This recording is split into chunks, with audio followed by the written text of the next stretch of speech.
23 years ago today, the first set of Yu-Gi-Oh! Officially came out, and that is the Legend of Blue Eyes. And it's crazy to think that Legend of Blue Eyes itself is 23 years old, and I kind of wish that I did this video earlier today, but let's talk about the set overall. And I kind of want to do this for the original sets in Yu-Gi-Oh!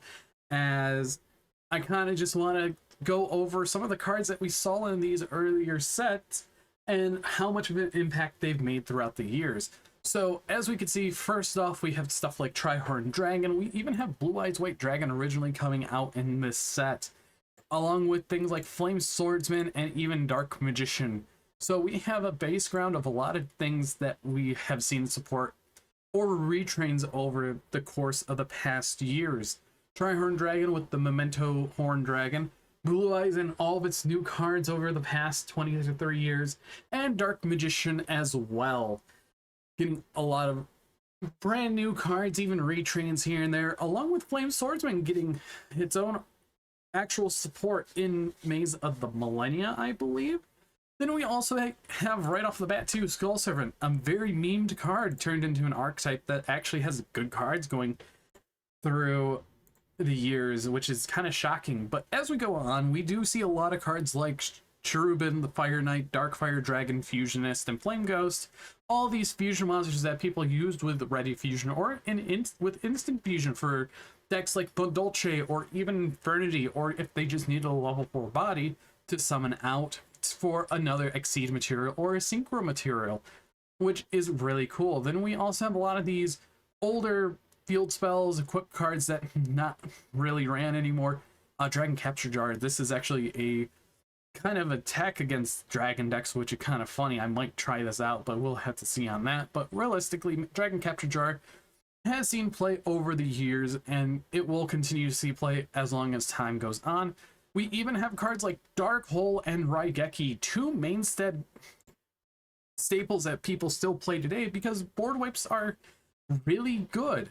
We also have things like Fissure releasing back then, along with Trap Hole, two staples of the past bygone era, along with Polymerization, which we still use today, especially in decks like, I don't know, Chimera? Sometimes, maybe.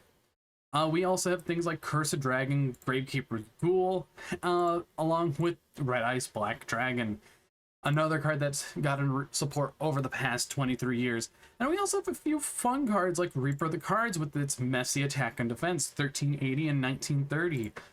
And we get to other things like Spirit of the Harp and Giant Soldier of Stone, two monsters that you just set in their 3k or 2k defenses. We also have things like Carbonala Warrior and Dragoness the Wicked Knight, both for Ready Fusion, Instant Fusion targets for past formats, which honestly are very good. Then we get into more down here. We have Final Flame for your burn strategies, Swords of Revealing Light to stall out your opponent, along with other things like Maneater Bug and Hane Hane, both very powerful cards for their respective formats. Then we get into things that are more nostalgic for people. We have Monster Reborn. This card still sees play even today, being a thing of people be like, oh, I just need a generic extender, and this is a card that they usually just put in to test out and try, and some decks have topped or even won events with it being main decked.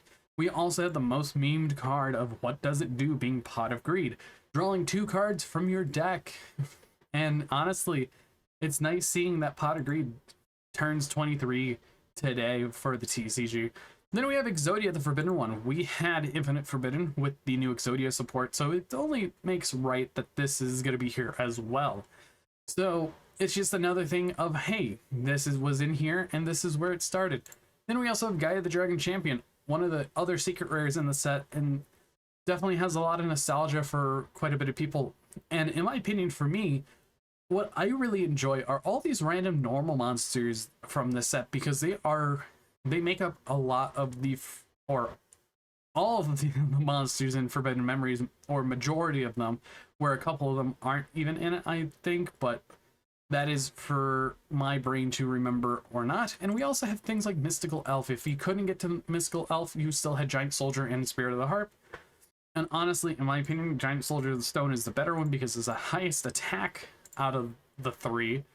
But we also have things like Sparks, Hinotama. The field spells are good for way back then because you could just go Yami, Dark Energy, Witty Phantom, just to have a big beat stick on the full field, or you could go Misaki the Legendary Swordsman, Sojin, and Legendary Sword.